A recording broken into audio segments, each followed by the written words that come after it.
ओम नमः शिवाय। भक्तों, आप लोगों ने जैसे देखा होगा कि अधिक भक्ति करने वाले लोग दुखी रहते हैं। आज हम इसी विषय के बारे में बताएंगे। उससे पहले जो चैनल पर नए आए हैं वह चैनल को सब्सक्राइब कर लें और वीडियो को अपने सगे संबंधियों के साथ शेयर जरूर करें। और एक विनती है, वीडियो को अधूरा मत छोड़े, वीडियो को पूरा देखें, इससे भगवान का आशीर्वाद आप पर बना रहेगा। हमें मिलने वाले सुख या दुख का कारण भगवान नहीं अपितु हम ही हैं। हमारे कर्म ही हमें सुख दुख देते हैं। कर्म सकाम व निष्काम होते हैं। सकाम कर्म यानी ऐसे कर्म जिनके बदले में हम कुछ भौतिक सुख सुविधाएं चाहते हैं। ऐसे कर्मों का फल सुख दुख के रूप में मिलता है। निष्काम कर्म वह हैं जिनके बदले हम केवल भगवान को प्राप्त करना चाहते हैं। ऐसे कर्मों का फल भगवत प्राप्ति के रूप में मिलता है। अब बात आती है कि ज्यादा पूजा पाठ करने वाले ही दुखी क्यों रहते हैं।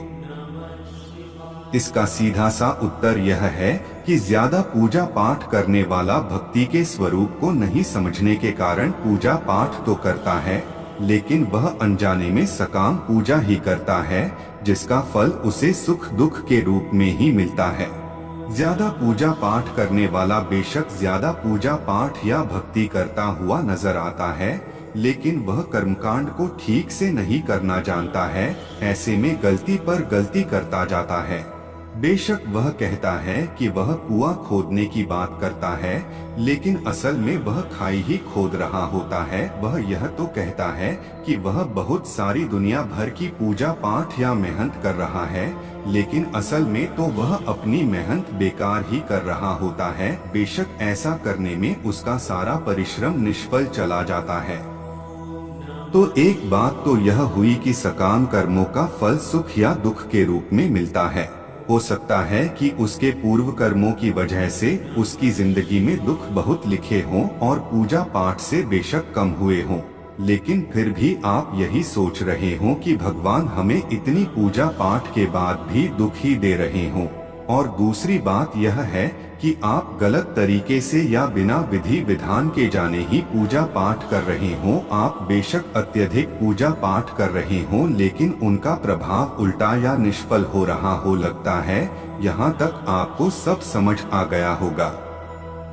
अब एक पहलू और है पूजा पाठ करने वाले को ज्यादा दुख मिलने के पीछे, और यह लागू होता है केवल उस पर जो सही मायने में भक्त है।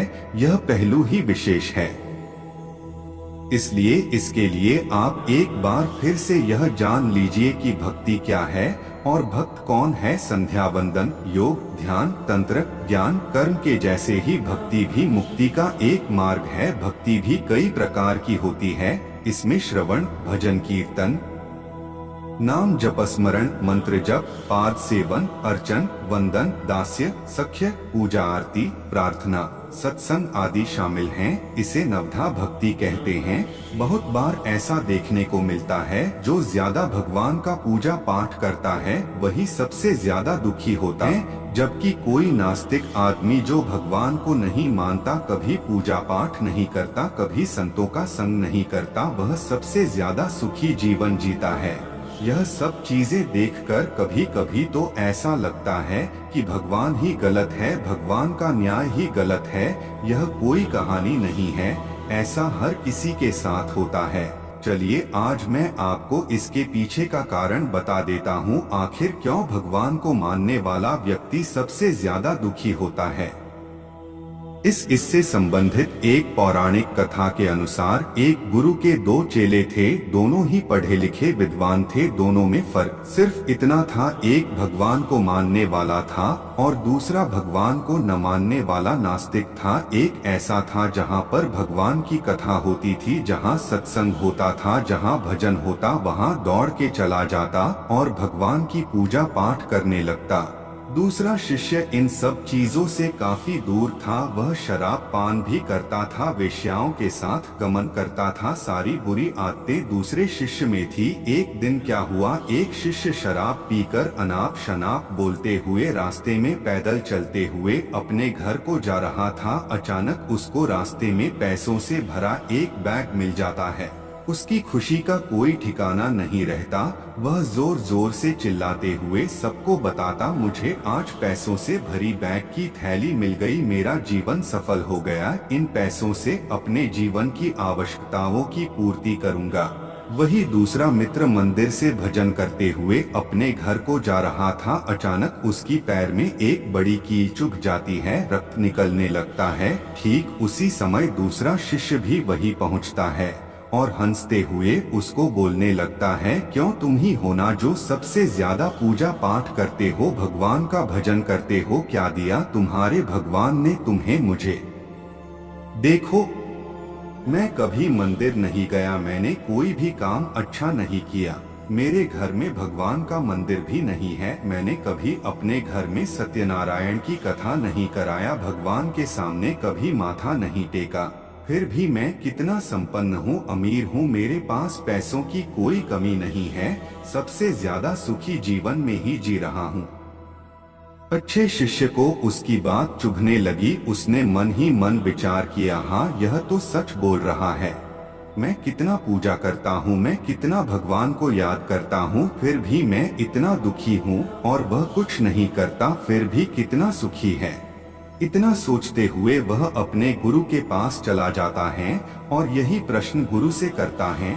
गुरुजी मुस्कुराते हुए बोले, भगवान जो करते हैं अच्छे के लिए ही करते हैं, जिसकी जैसी योग्यता होती है उसको उसी के अनुसार फल देते हैं।